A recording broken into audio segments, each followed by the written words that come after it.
Welcome to the Nerd Party. Hi, this is Nick Anastasiou, story editor on Star Wars The Clone Wars and Star Wars Bad Batch. And you are listening to Aggressive Negotiations.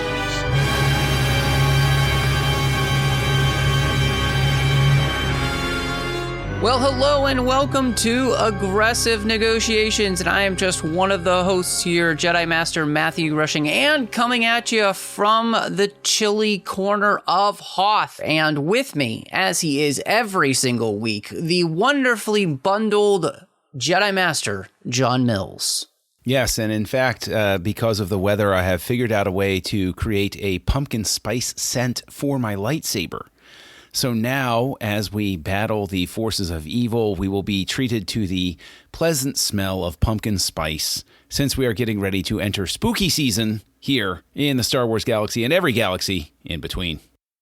Yes, I'm so excited. And if you would like to keep track of us, if you'd like to interact with us, we'd love to talk to you. So please go over to Twitter at The Jedi Masters. Of course, we got the entire network at Join Nerd Party. You can also find us on Facebook at facebook.com/nerdparty. We've got the entire network at thenerdparty.com, as well as you can find us wherever you get your podcasts. If you're listening to this, I hope you're subscribed so you're getting the show as soon as it drops, and help us out with a star rating and review over on Apple Podcasts or Spotify. Now, John, something that you had piqued my wiggling green ears about right before we started recording was this idea of the Baby Yoda effect, you called it. Yes.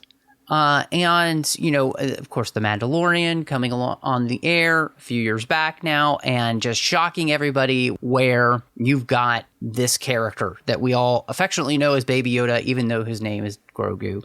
And how now, when it seems like Star Wars does not have something like that, people tend to get, like, I guess, frustrated, or they're not quite sure what to do with themselves. And I was really intrigued by this idea. And so first, I'd love for you to just kind of expound even more of what you were thinking of when you were talking about this idea of the Baby Yoda effect. The whole idea of the Baby Yoda effect is that, like you said, you have this big reveal when you start The Mandalorian, and everybody goes, oh my gosh, wow, there's another Yoda, and he's a baby. Wow. And it became a big cultural moment. People loved Baby Yoda. People had stickers. People who didn't even watch the show, who knew who Baby Yoda was, and everybody still says, no, his name is Grogu, and everybody says, yeah, whatever, Baby Yoda. And ever since then, we've had a number of shows. And reactions to those shows among the fan base, I'm not talking about outside of among the normies, I'd say that Star Wars fever has calmed back down to the state that longtime fans are used to it being, which is it's in the cultural consciousness, but it's not appointment viewing for everybody across the viewing spectrum right now. Right. It's settled back into where it always has been, which is not a bad place, but it has crossover appeal, but it's not on fire. It's not like an MCU type of thing where it was a thing that everybody cared about, or seemingly everybody cared about.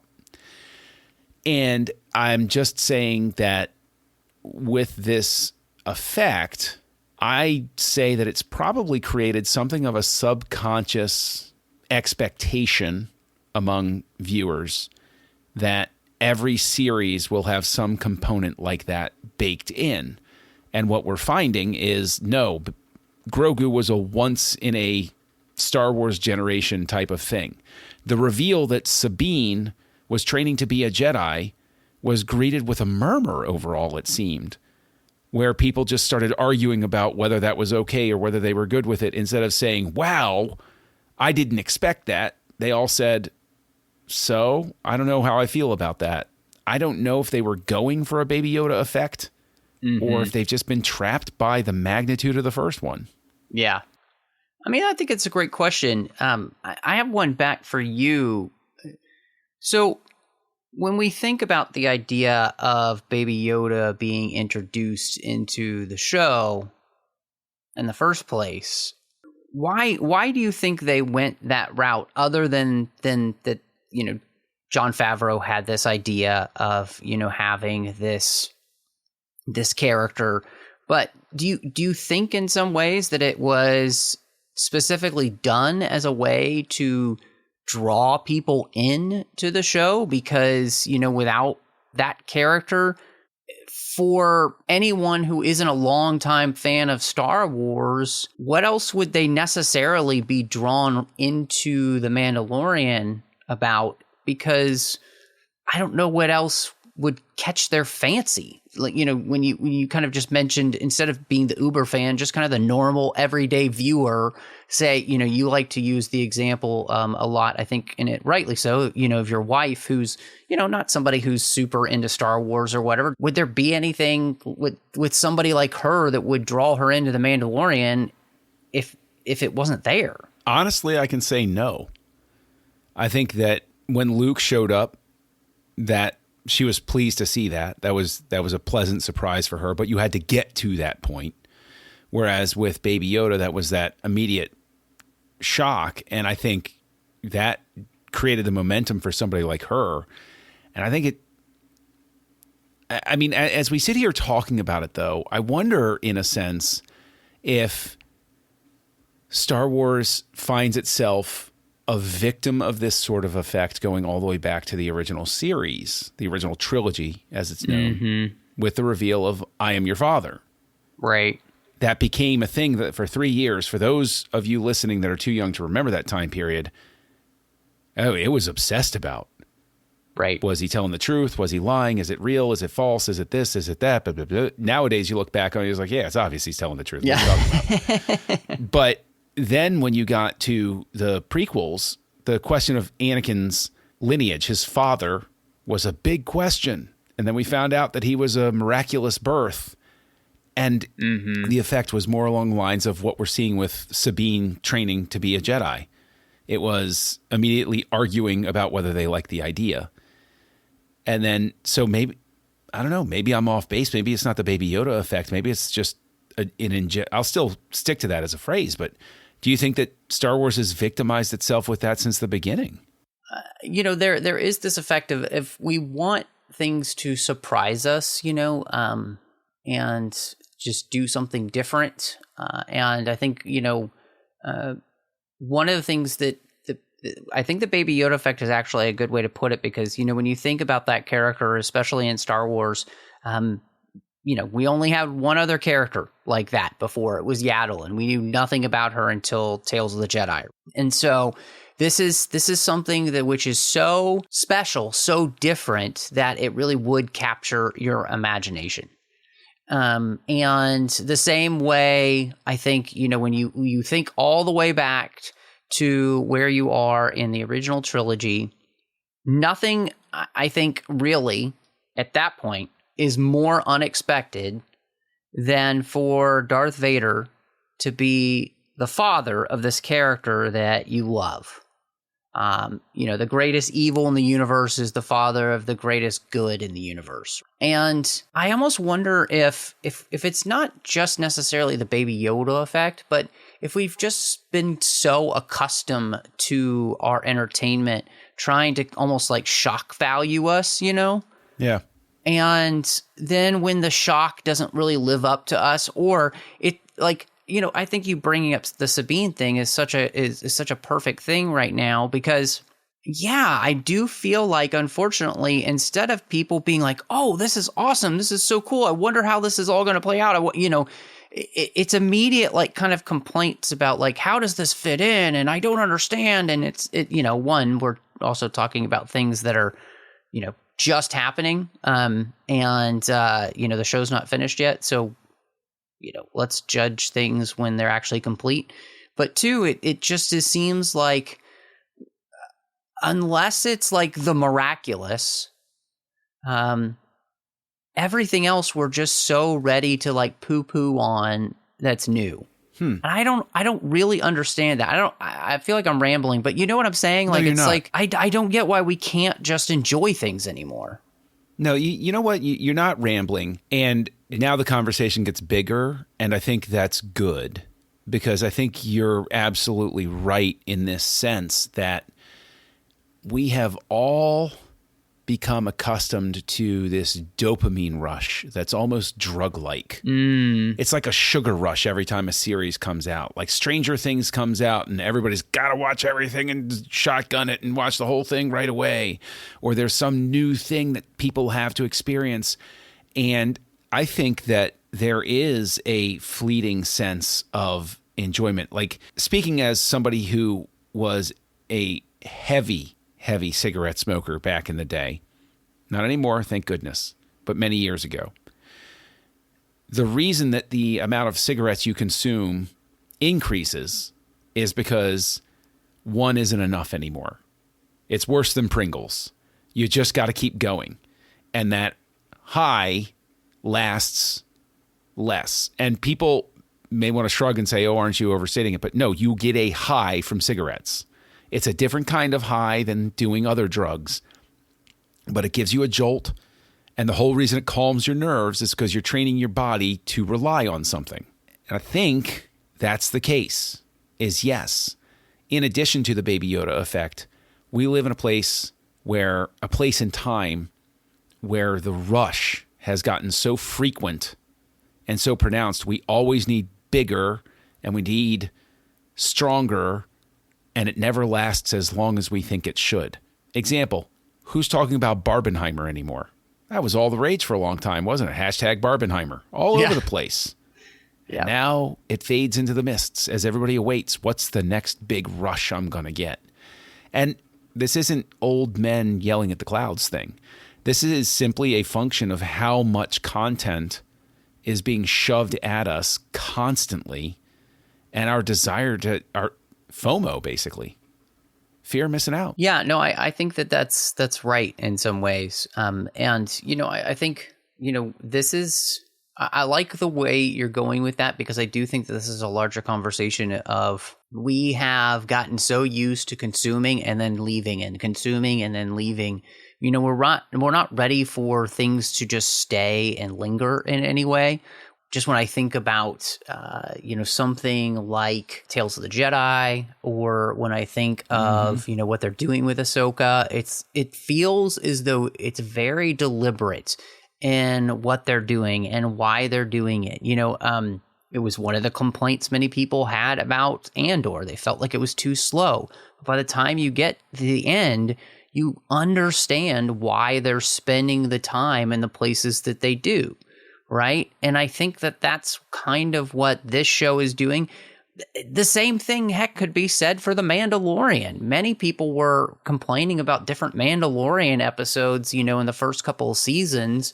And then, by the end of the series, you're like, oh, man, that's how that fits in. And this goes all the way back even to Rebels. I remember complaining in the first season of Rebels about things myself, and then having them come back to play either in that season or in future seasons. Like, they go back to that. They use what they've put out there, right? And so, honestly, for me personally, as a fan, as content moved from film to television, I've learned more and more that I have to take each episode in some ways with a grain of salt until the entire season is out.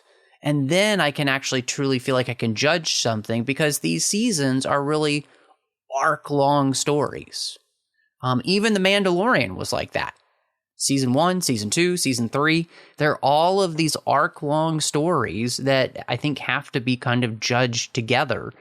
And I think we as fans are just so used to having immediate answers right now. And I think maybe it's not the Baby Yoda effect, it's the Netflix effect, where you could binge an entire season in one sitting, and then nobody talked about it anymore. And all of these shows are kind of retraining us how to sit and enjoy things, However, I'll say that it's also a structured data effect, or you could call it the Google effect, because with search engine optimization, everybody noticed over time that if you structured your data in a certain way, you got into the results.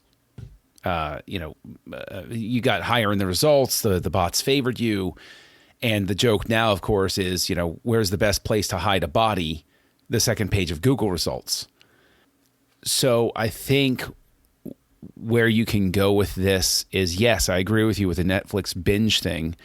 But even that, I think, is just an extension of the always online bullet point effect. Mm-hmm. How many times you go to a news article and it's a news article, it's 2,000 words. But what they do is they take it and they give you 3 or 4 bullet points. And you read the headline, you read the bullet points, you walk away. You don't care what's in paragraph 20 anymore. Right. To get to what you're talking about, just give it to me. I want to pick it up. I want to leave. I just want to get through here super fast. I want to consume as quickly as I can and then spit it back out or judge it harshly. I'm thinking as you're talking, think back to when the majority of people kind of got their entertainment from something like a novel. And in a novel, you're not going to get all the questions answered right away. You have to wait for the revelation to come as you keep turning the pages. And as the pages turn, you get more and more about the characters. You get more and more about the story. You get more and more about the plot, depending on what type of plot it is, right? And every type of book has a different type of plot. And so you kind of go in knowing what to expect, from a mystery or a romance novel or a sci-fi book or fantasy or something like that. They all have their different ways of working. And I think, one of the things about Star Wars, right, is it definitely has its own way of working. And the films have a different way of working than the television shows now, especially. And so I think what we're seeing in the way in which modern, especially television, is telling its stories, it's much more a novel approach. And I don't mean that as, it's special. I just mean that we're going almost back to the idea of consuming storytelling in the way that you would as you read a novel. You get a little bit of information parsed out throughout each episode, and that then builds into a whole. Building on that idea, because we talked about how, like with Star Wars over time, we sort of like re-embraced the serial. Yes. Where the cowboy would, he'd fall off the cliff, and then you found out he didn't fall off the cliff next week. And that's where episodic television, basically, its roots come from, because TVs were, perfectly suited for that and everything. But I like the fact you bring up books, because of the fact that people will often, with a series, and I'm guilty of it too, for instance, Book of Boba Fett. Now, I wasn't a huge fan of the show. I'm still not a huge fan of the show. Yeah. There were things that did well, and there were other things where I just didn't understand why it was doing what it was doing. Right. Setting that aside, these chapters are, in fact, more like reading a book, to your point. And it puts me in mind of the fact that I just read the sequel, the book, the novel, that's the sequel to Michael Mann's 1995 crime thriller epic, Heat. And it's called, surprisingly enough, Heat 2. Whoa, shocker. I know, sorry, spoilers ahead. But as it jumps around, there were a couple of times where I was reading the book where it would flip and the chapter would end, or the chapter would keep going longer than I thought it was going. I was like, oh, we're still here. What's going on? And then at the end of it all, it comes together, and my mind was blown, and I said, oh, wow, okay, I see where this all came together and where it was headed and what I didn't see and what I did see and all of those sorts of things. Right. Maybe that's the key, is that we should be looking at these like chapters in a book as opposed to episodes in a grand saga, where I think it would be interesting as a thought experiment. Let me see what you think of this. Neither one of us have the time to do this, but wouldn't it be an interesting thought experiment to go back to Lucas's 6 films in the Star Wars galaxy and instead of doing what fans do, where they recut Obi-Wan Kenobi from 6 episodes into 1 2.5 hour movie, but go and cut those up and see how we would turn those into episodes, into like 6 episodes. Wouldn't that be a neat thought experiment to break it up like that? Because we'd be dealing with the same question of, where do you put the chapter break? Where do you put the cliffhanger? Where do you put the resolution? What's the reveal? How are you going to approach this thing? That would be a really neat thing to do. Well, and I mean, honestly, it's not surprising that we're talking like this, I think, about these shows specifically. I mean, The Mandalorian literally calls itself Chapter 1, Chapter 2. Right. Like, you know, so I think that there is a reason that they're doing this. You know, I think Ahsoka, you know, the episodes are part 1 and part 2, and, you know, they're part of a greater whole, and therefore, I think what I'm seeing is that, you know, even for myself, look, I love, like everybody else, I enjoy having things as quickly as possible. It's a frustration of mine, in the sense that I wish I wasn't like that. I want to be more patient, but I want to get back to the fact for myself where I can just sit and enjoy something, you know, where I can just sit back and allow it to entertain me, allow it to show me new things, and not have to like feel like I need to nitpick and whatnot, every little thing until, you know, the full season's out, you know, and the difference here is that, you know, I'm on TFM talking about Star Trek a lot, and we've been, you know, just finished doing Strange New Worlds, which has returned Star Trek to a much more episodic feel, even though there is serialization that goes along throughout each episode. There's a thread running through. The episodes are meant to stand more alone. I think, you know, that kind of storytelling is great too. But what we're seeing here, especially, you know, past the Clone Wars, is that the series that Star Wars is doing are long form storytelling, like the novel, like we mentioned, you know, whereas the Clone Wars was an anthology series, you know, you can watch it, you know, chronologically. We've talked about that before, and that works. You can absolutely do it, but it's an anthology series. You're meant to jump around. And whereas all of these other series, it's not about that type of bite-sized entertainment.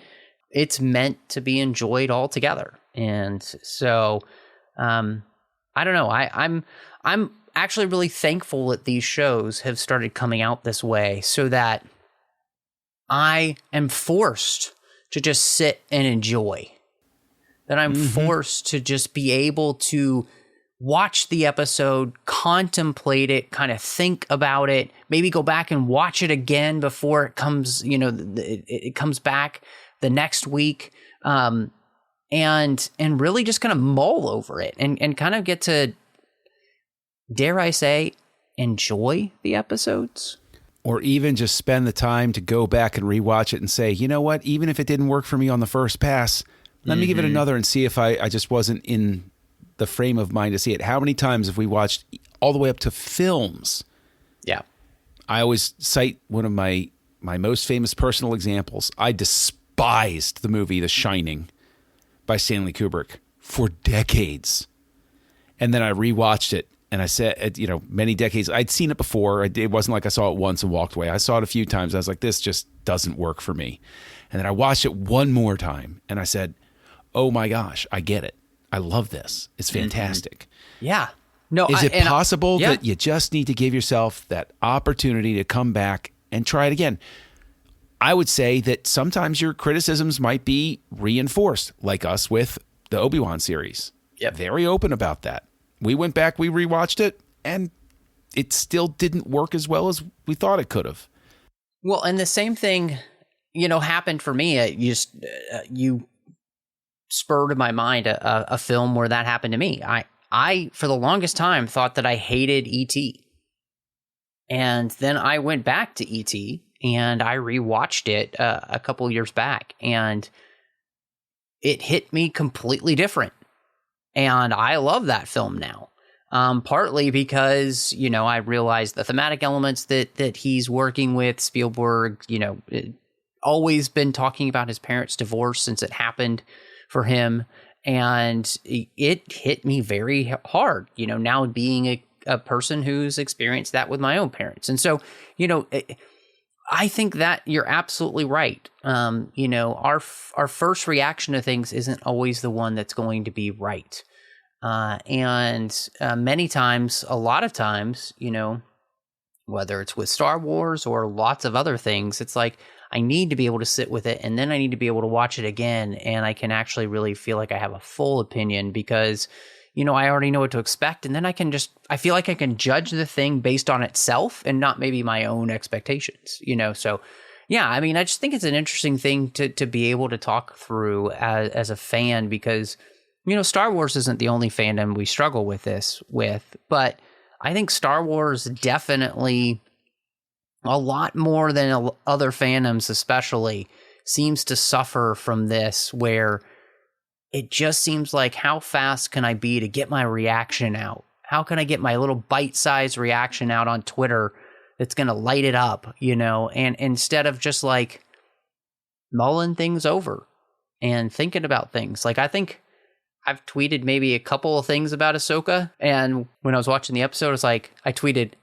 Ahsoka is great. Like, that was all.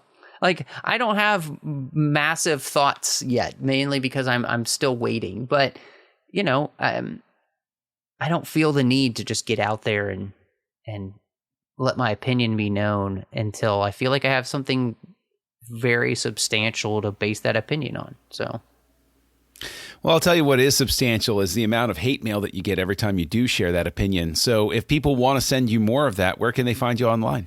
Well, I love that social media is pretty much that's the reason that exists these days. And so you can reach out to me on Twitter, Instagram, Letterboxd, or Vero under the name MattRushing02. You can also find me here on the network on another show that is completed. I did that with Dre Coffin. We talked about every single chapter of the Harry Potter series, one chapter at a time. You can also find me on the TFM network. We've got the 602 Club where we're talking about all the franchises we love. And then I've got Literary Treks, The Orb, Warp 5, Artificial Tango, and Saddle Up. But John, maybe people actually wanted to be nice to you on social media just to, change things up. Where could they find you? Well, you can find me as Kessel Junkie out there on the wilds of the internet. And heaven knows, I don't think I am controversial, but whatever, give it time. You can find me over on Letterboxd and Twitter from time to time, those sorts of things. And you can, of course, find me here on the network co-hosting a show with Darren Moser and Tristan Riddell, which is focused on, hold on to your hats, movies called House Lights, where we look at the works of directors and different themes and those sorts of things.